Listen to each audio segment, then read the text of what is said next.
નમસ્કાર મિત્રો, ધોરણ 12 વિભાગ પહેલો તેમાં પ્રકરણ છે ચોથું, વીમા સેવા અંગેના પત્રો કે વીમા જે સેવાઓ છે તેની સાથેના પત્ર વ્યવહાર કઈ રીતે થાય છે તેના વિશે આપણે વિસ્તૃત સમજીએ. ચાલો મિત્રો, સૌ પ્રથમ છે પ્રસ્તાવના. નિયતિ આપણી સમક્ષ ઘણીવાર અનપેક્ષિત પ્રશ્નો લાવીને ઊભા કરી દે છે. એટલે કે ક્યારેક એવા પ્રશ્નો બની જાય છે કે જેના કારણે ક્યારેક આપણે ઈચ્છતા ના હોય ને પણ એવા પ્રશ્નો બની ગયા હોય છે, એમ કહેવા માગે છે. અણધારી અનાયાસ એવી ઘટનાઓ બની જાય છે કે જેથી આપણને અંગત રીતે અને આપ્તજનો માટે સંપત્તિ અને અસ્ક્યામતોનું કોઈ સુરક્ષા કવચ તૈયાર કરવાની તાતી જરૂર જણાય છે. જો શું કહે છે, અનાયાસ કે અણધારી કે કોઈ પણ કારણસર એવી ઘટના બની જાય છે કે જેના કારણે સંપત્તિ હોય કે અસ્ક્યામત હોય કે જમીન મકાન કંઈ પણ છે કે જેના કારણે સુરક્ષા કવચની જરૂર પડે છે. જેમ કે અકસ્માત, માંદગી, મૃત્યુ, ધંધામાં નુકસાન, મિલકત પર કુદરતી કે માનવ સર્જિત આફત તેમજ આપત્તિથી પાયમાલી વગેરે ઉદાસીન બનાવોની આગાહી કરવી મુશ્કેલ છે અને તેથી જ આ દરેક માટે અગમચેતી રાખવી જરૂરી છે. જો આ બધા માટે અગમચેતી રાખવી જરૂરી છે. ક્યારે શું બનાવ બની જાય, અકસ્માત ક્યારે થઈ જાય, માંદા ક્યારે પડી જાય, ક્યારે મૃત્યુ થઈ જાય કે જેના કારણે આપણા વારસદાર છે તેને એ રકમ મળી શકે, અથવા તો ધંધામાં નુકસાન થયું છે, મિલકત કે કુદરતી કે માનવસર્જિત આફત આવી છે કે જેના કારણે આપણે ધંધામાં જે મિલકતમાં છે તેમાં નુકસાન ભરપાઈ કરવા માટે પરવાર થઈ શકીએ અને તેથી જ દરેક માટે અગમચેતી રાખવી જરૂરી બને છે. સંભવિત આર્થિક નુકસાનને પહોંચી વળવા માટેની અગમચેતી ભરેલી ગોઠવણ એટલે વીમો.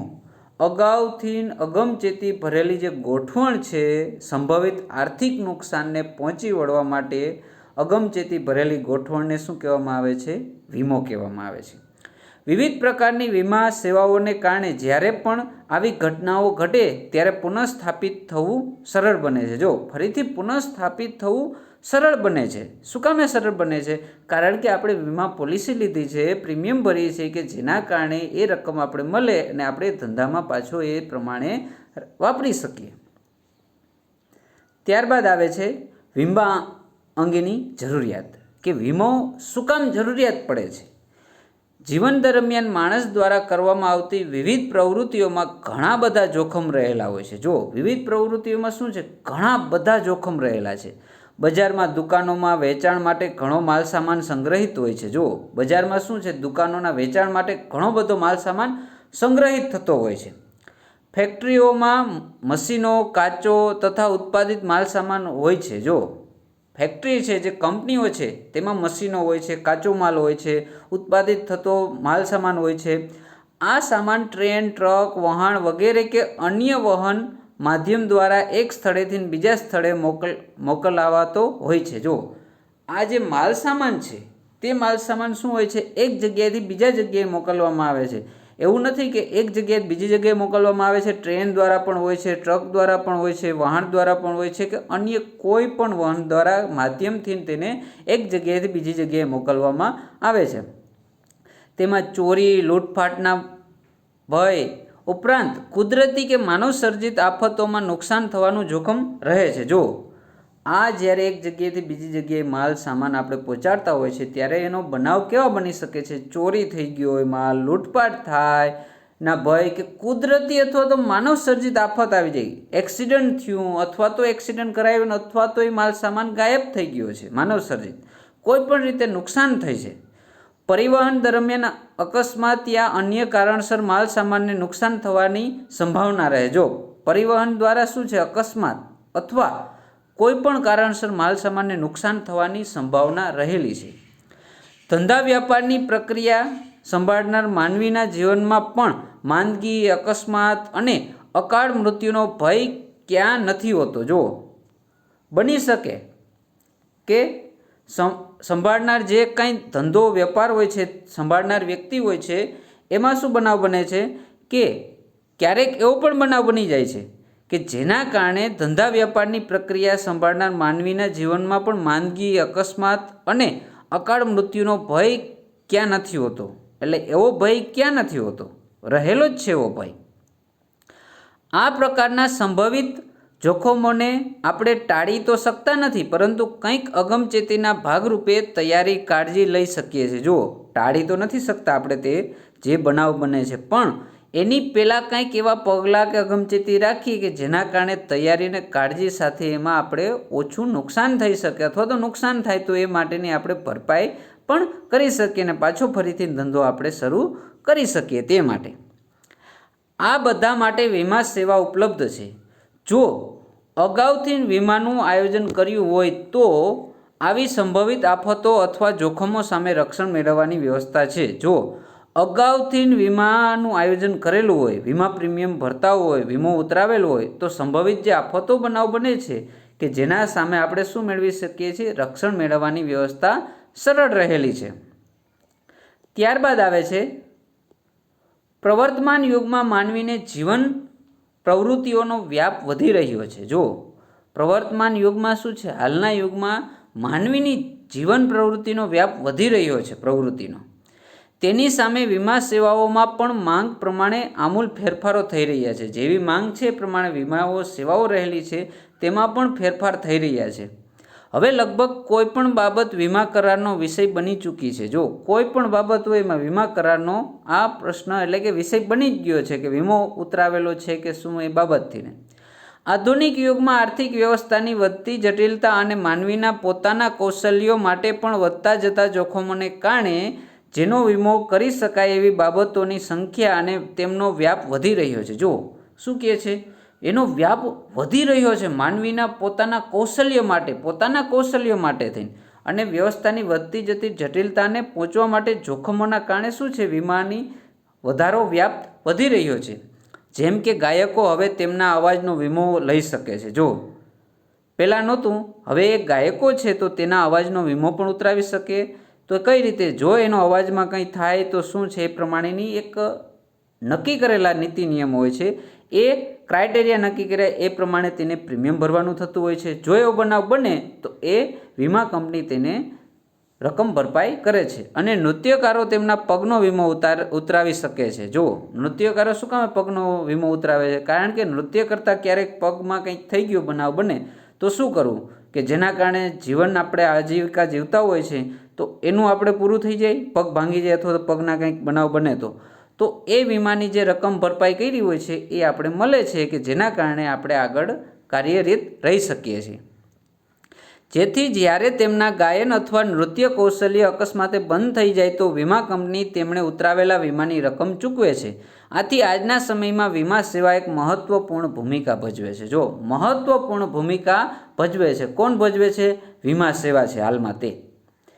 ત્યારબાદ આવે છે વીમા સેવા એક એવી વ્યવસ્થા છે જેના દ્વારા અકસ્માતે થતી ખોટ કે નુકસાન સામે વળતર મેળવી શકાય છે. જો આ એક એવી સેવા છે કે જેના કારણે ખોટ થઈ કે નુકસાન થયું હોય કે વળતર સ્વરૂપે મેળવી શકાય છે. તે અનુસાર વીમો ઉતરાવનાર વ્યક્તિ, સંસ્થા વીમાધારક કહેવામાં આવે છે. જો જે વીમો ઉતરાવનાર છે, વ્યક્તિ હોય કે સંસ્થા હોય છે, તેને શું કહેવામાં આવે છે, વીમા ધારક તરીકે ગણવામાં આવે છે. અને વીમા સેવા પૂરી પાડનાર કંપની છે, સંસ્થાને વીમો આપનાર કહેવામાં આવે છે, ઇન્સ્યોરન્સ કહેવામાં આવે છે, કે જે ઇન્સ્યોરર આપનાર છે, વીમો આપનાર હોય છે. ટૂંકમાં હું વીમો લેનાર છું તો વીમા ધારક તરીકે હું ગણવામાં આવું છું. અને કોઈ પણ વીમા પોલિસી આપણે ઉતારી છે, કોઈ પણ કંપની કે કોઈ પણ સંસ્થાની, કે ધારો કે LICની ઉતારેલી હોય તો એ LIC શું છે, વીમો આપનાર ગણવામાં આવે છે. વીમા સેવાને તેની પાયાગત લાક્ષણિકતાની દ્રષ્ટિએ વિચારીએ તો સમજશો કે એક એવી પ્રક્રિયા છે જેમાં વીમાધારકો જોખમની ગંભીરતાનું અનુમાન કરી વીમો લે છે. જો જોખમનું અનુમાન કરીને વીમો ઉતારવામાં આવે છે, ખાસ સમજો મિત્રો, એ પ્રમાણે વીમા પ્રીમિયમ ભરવામાં આવતું હોય છે. ખરેખર તો દરેક વીમાધારકને વીમા સેવાના ભાગરૂપ તેમણે ખરીદેલ દરેક પોલિસી માટે દાવો કરવાની જરૂર ઊભી થતી નથી. એટલે કે દરેક પોલિસી ખરીદવામાં આવે છે એ બધી પોલિસીમાં દાવો કરવો ફરજિયાત રહેતો નથી. અમુકમાં જ એ પ્રમાણે દાવા રજૂ કરવા પડતા હોય છે. છતાં વીમા સેવા દ્વારા મળતા જોખમ સામેના રક્ષણની બાંહેધરી સધિયારો મોટી રાહત કહેવાય છે. વાસ્તવમાં વીમો એ સલામતી છે જે અનિશ્ચિતતાના કારણે થતા સંભવિત નાણાકીય નુકસાન સામે રક્ષણ આપે. જો અનિશ્ચિતતાના કારણે સંભવિત ક્યારેક નાણાકીય નુકસાન થયું છે તો એની સામે શું રક્ષણ આપે છે? બાંહેધરી સંધિયારો એટલે કે સંયુક્ત રીતે મોટી રાહત કહેવામાં આવે છે, કે જેના કારણે કોઈ એક વ્યક્તિ ઘરમાં કમાવું હોય, એ વ્યક્તિએ વીમો ઉતારેલો હોય, પાછળ 3-4 જણા હોય, એટલે કે માતા પિતા હોય જે ઉંમર પ્રમાણે મોટા હોય, પત્ની હોય, બાળકો હોય જે નાના હોય છે, તો એ જે ઉતારનાર વ્યક્તિ હોય છે એનું મૃત્યુ થઈ જાય તો જેના કારણે વીમો ઉતારનાર છે એ વીમાની પ્રીમિયમ એટલે કે ભરેલું છે રકમ, પ્રીમિયમ ભરેલી છે ને જે વીમો ઉતરાવેલો છે એ કંપની એ રકમ સહિત એ આપે છે તેના વારસદારને, કે જેના કારણે આગળની જીવનશૈલી જીવી શકે વ્યવસ્થિત રીતે એના પ્રમાણમાં.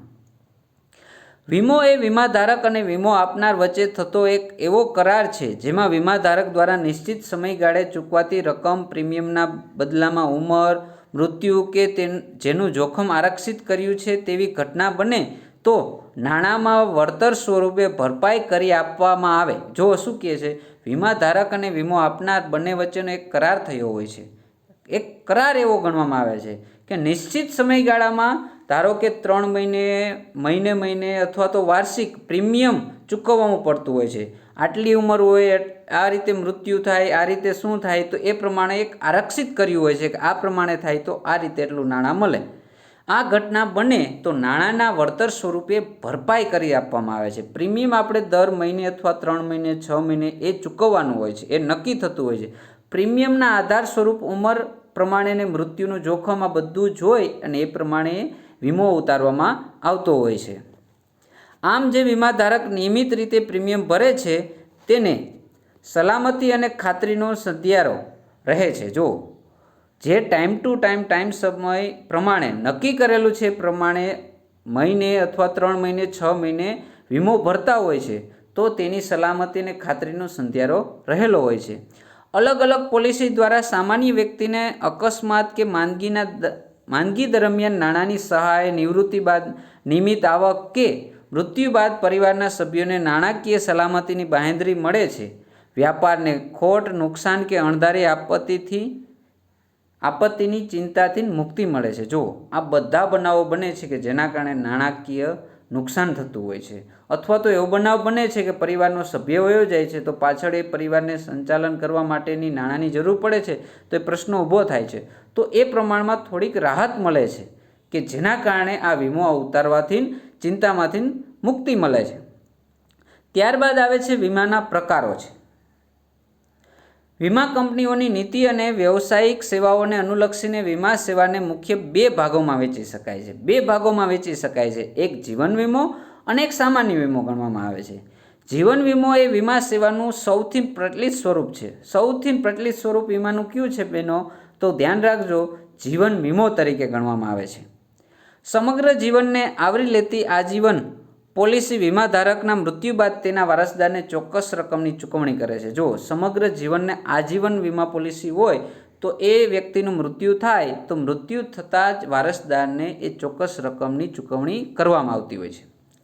હયાતી દરમિયાન મુદ્દતી વીમા પોલિસીની ખાસિયત મુજબ ચોક્કસ નક્કી કરેલ મુદ્દતે અથવા વીમાધારકને સમયાંતરે નિયમિત આવક મળતી હોય છે. જો સમયાંતરે શું છે? નિયમિત આવક મળતી હોય છે કે જેના કારણે એ વીમાધારક સમયાંતરે પોતાનું પ્રીમિયમ ભરી શકતા હોય છે.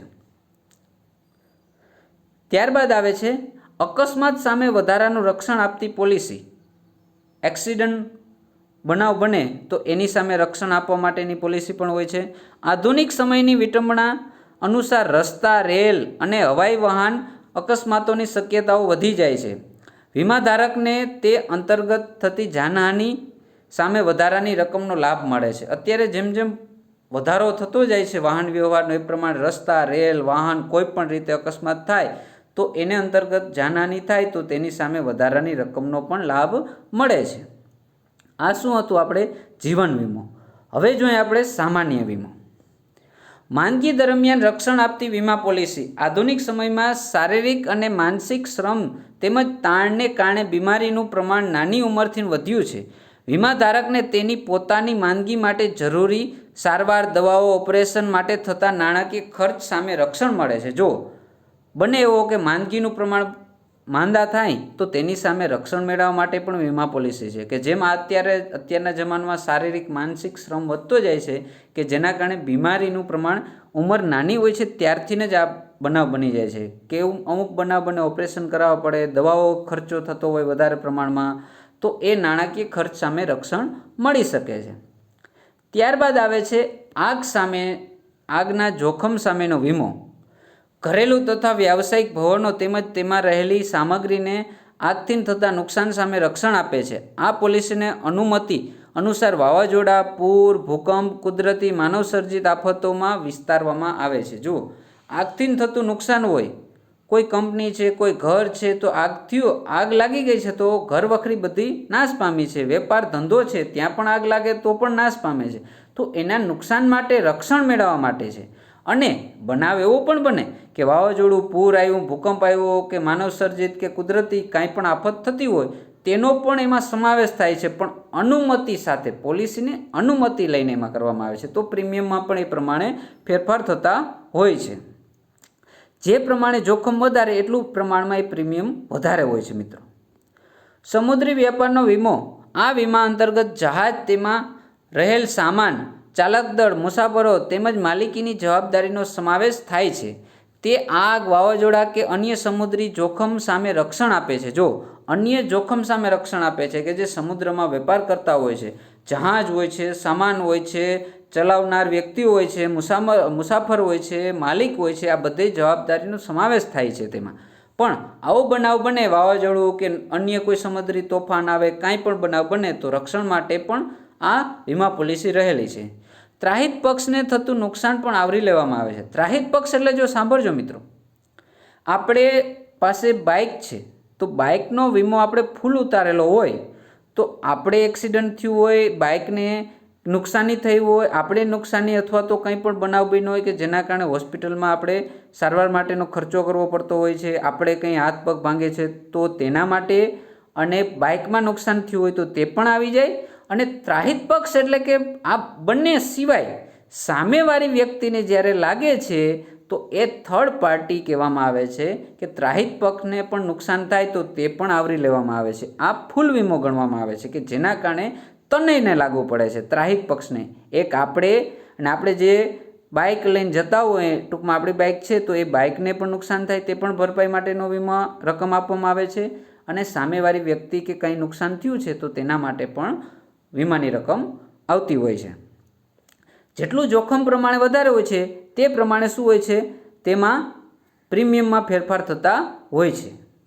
વાહન અંગેના જોખમ સામેનો વીમો. કાર, ટ્રક, મોટરસાઇકલ જેવા વાહનોને નુકસાન અને ચોરી સામે રક્ષણ આપે છે. જો આ વાહનના વીમા હોય છે તો તેમાં શું હોય છે, કાર, ટ્રક, મોટરસાઇકલ કે અન્ય કંઈ પણ છે, વાહનોના નુકસાન અથવા ચોરીનો બનાવ બને તો તેની સામે પણ રક્ષણ આપે છે. ચોરી, લૂંટફાટના જોખમ સામેનો વીમો.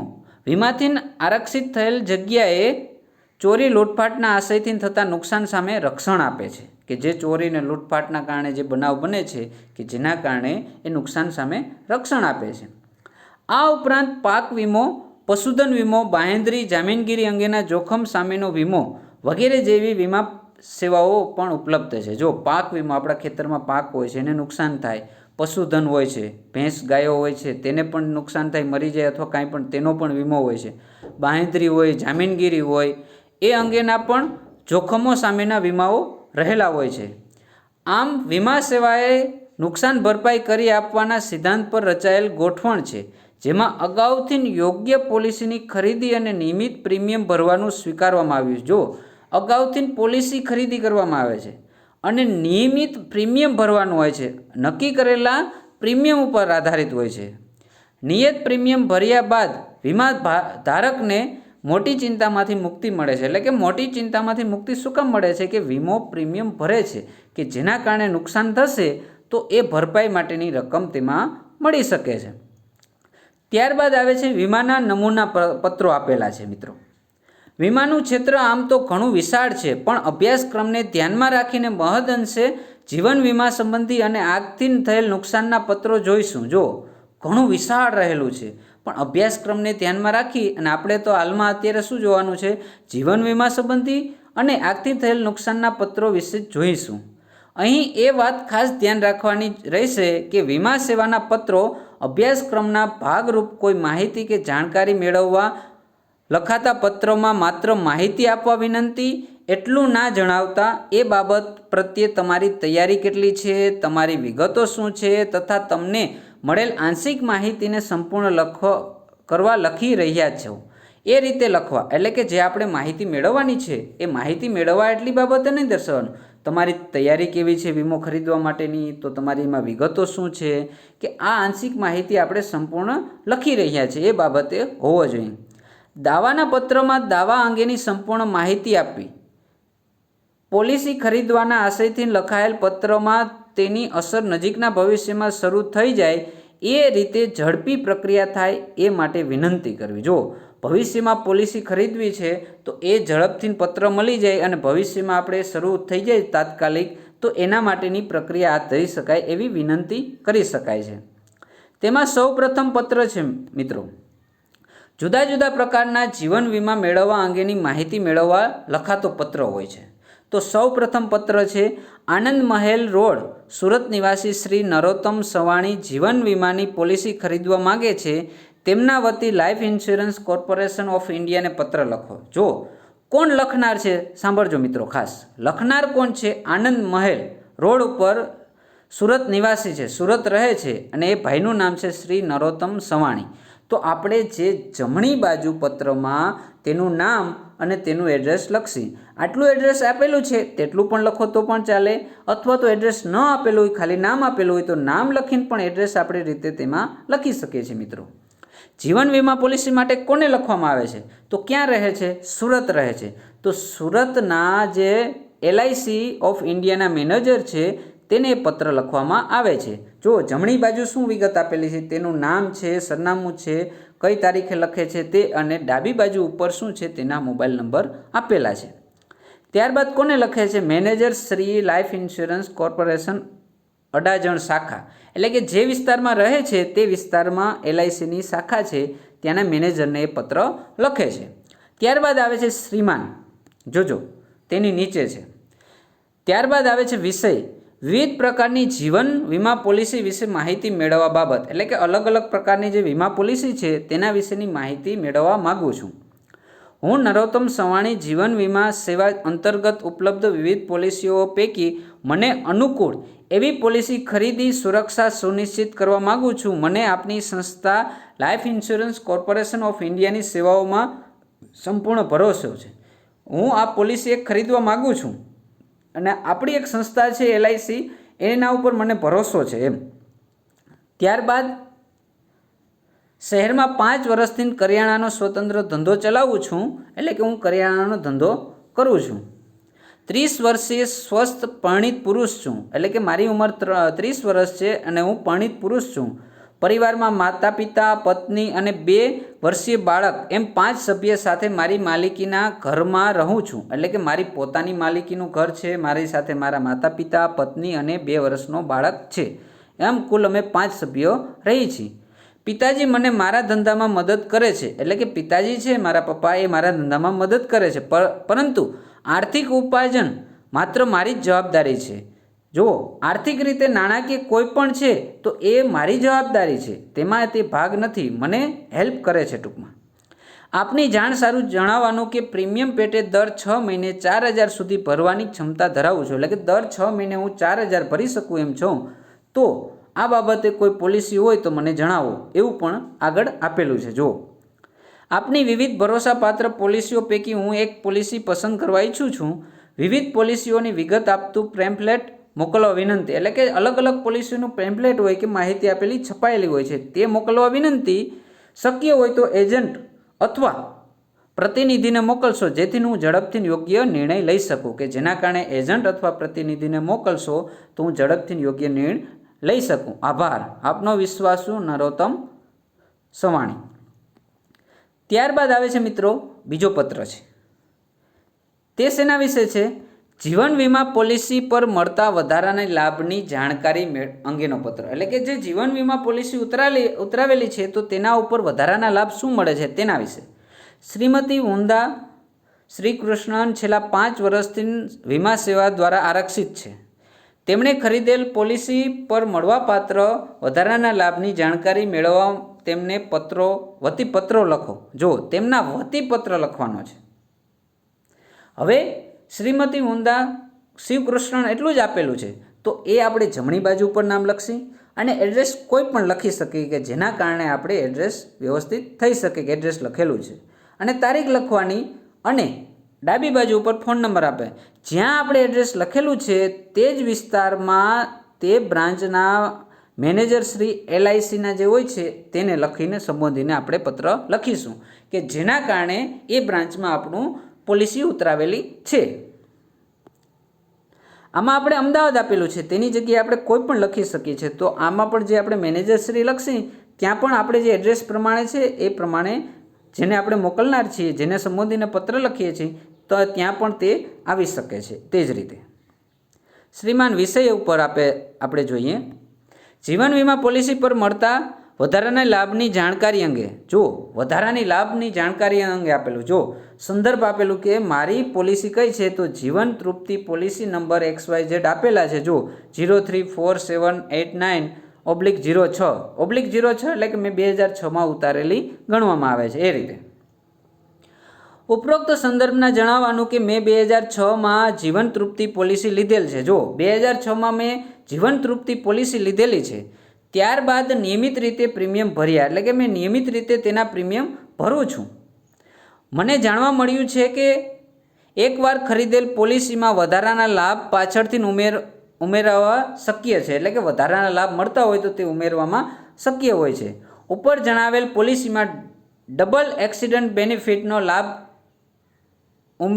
ઉમેરાવી શકાય કે કેમ તે જણાવશો. ડબલ એક્સિડન્ટ બેનિફિટ એટલે કે જે આપણે પોલિસી ઉતારેલી છે એની ડબલ આપણે એક્સિડન્ટ વીમો મળે છે. ધારો કે 5 લાખની પોલિસી ઉતરાવેલી હોય તો આપણે ડબલ એટલે કે 10 લાખની મળી શકે. એ રીતે જો એ લાભ ઉમેરી શકાય કે શું, તો મને એ બાબતે જણાવજો. વીમા પોલિસીની મુદત દરમિયાન પોલિસી ધારકનું આકસ્મિક મૃત્યુ થાય અને પોસ્ટમોર્ટમના રિપોર્ટ દ્વારા એ વાત પુરવાર થાય તો વારસદારને વીમાની બમણી રકમ મળી શકે છે. જો આવો બનાવ બને, મૃત્યુ થાય, વીમા પોલિસી ધારકનું વીમાની પોલિસીની મુદત દરમિયાન જ એની મુદત પૂરી ન થઈ હોય ભરવાની પ્રીમિયમની, એની પહેલાં જ જો એ મૃત્યુ થાય, પોસ્ટમોર્ટમમાં એવો રિપોર્ટ આપવામાં આવે અને એ રિપોર્ટ પુરવાર થાય અને વારસદારને વીમાની રકમ શું મળે છે, બમણી મળી શકે.